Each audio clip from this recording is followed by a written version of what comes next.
Hi guys, welcome back. Today we're looking at 9 filler words, their use and an example. Filler words are used by all native speakers when they want to pause and think about what they're going to say. So this avoids any awkward silences. However, too many filler words may make you seem unprepared or nervous.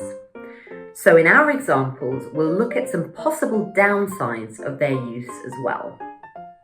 So, let's begin. Number 1. These filler words show hesitation. So use them when you don't know how to reply, don't want to reply, or to demonstrate that you're thinking of the best way to reply. For example, do I agree? I don't fully agree. I think parts of your argument are true though. Number 2. This is more confident, but also shows you're still thinking or trying to decide about something. So it's very useful if you want to seem thoughtful in your response. For example, maybe you should try apologizing. Number 3. Well, this is very common in conversation and is often used in combination with other filler words. Firstly, you can use it to start or end a conversation. For example, well, I'd like to start by welcoming everyone. Or, well, it was so nice to see you, but well, I really should get going. But it can also show that you're thinking about what you're going to say next. For example, that's a great question. Well, let's have a look at the data again. We also often add well when we want to correct ourselves mid-sentence, or when we've had time to consider something else. For example, we loved camping. Well, most of us loved camping. Number 4, like. This filler word often irritates older people because younger people tend to overuse it. It can show 2 things. 1, that what we're about to say is not accurate. For example, he was tall, like 6'2", like a bit taller than you. Or 2, that we're still thinking about what we're going to say next. In this case, if it's repeated too many times, it could seem immature or unprofessional. For example, we should go for a drink or grab a bite to eat. We could meet tomorrow?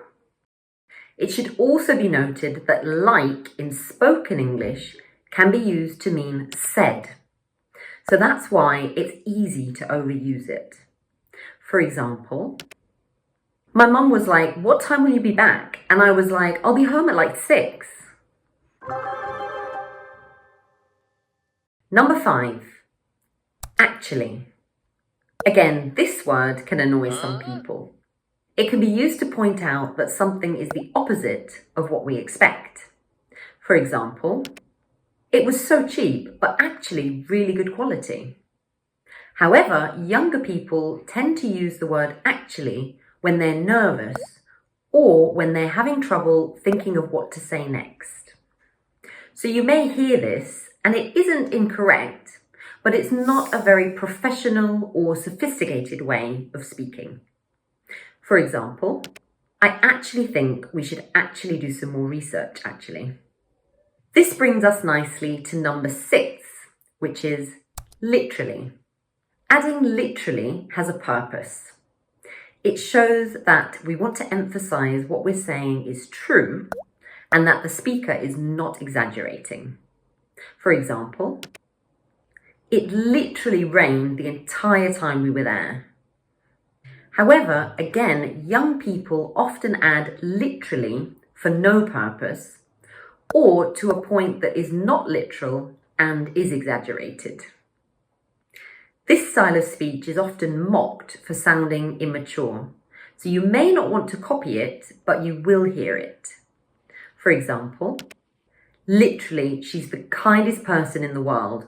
Literally. I literally can't get over it. Number 7. I mean, this could be placed at the beginning of a sentence when we're thinking of what to say next. For example, I mean, I don't fully agree with you. Or to clarify the point we're trying to make. For example, I think that's wrong. I mean, there's no evidence to say that's correct.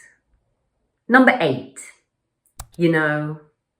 Again, this filler can start or be used mid-sentence to take more time to think.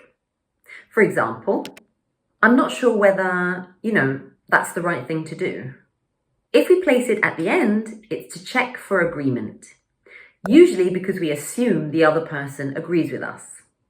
For example, English is hard to learn, And number 9, so.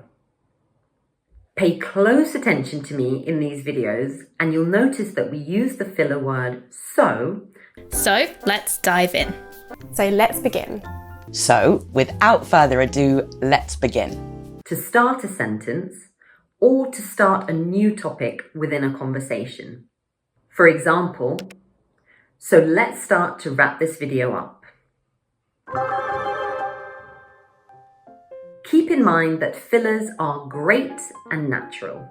They can help in exams, interviews, and discussions to allow you to clarify your thoughts before you say anything.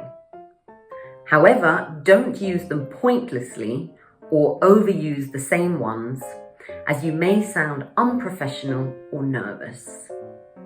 Thanks so much for watching. Check out our other great content here and on Instagram. I'll see you next time. Bye!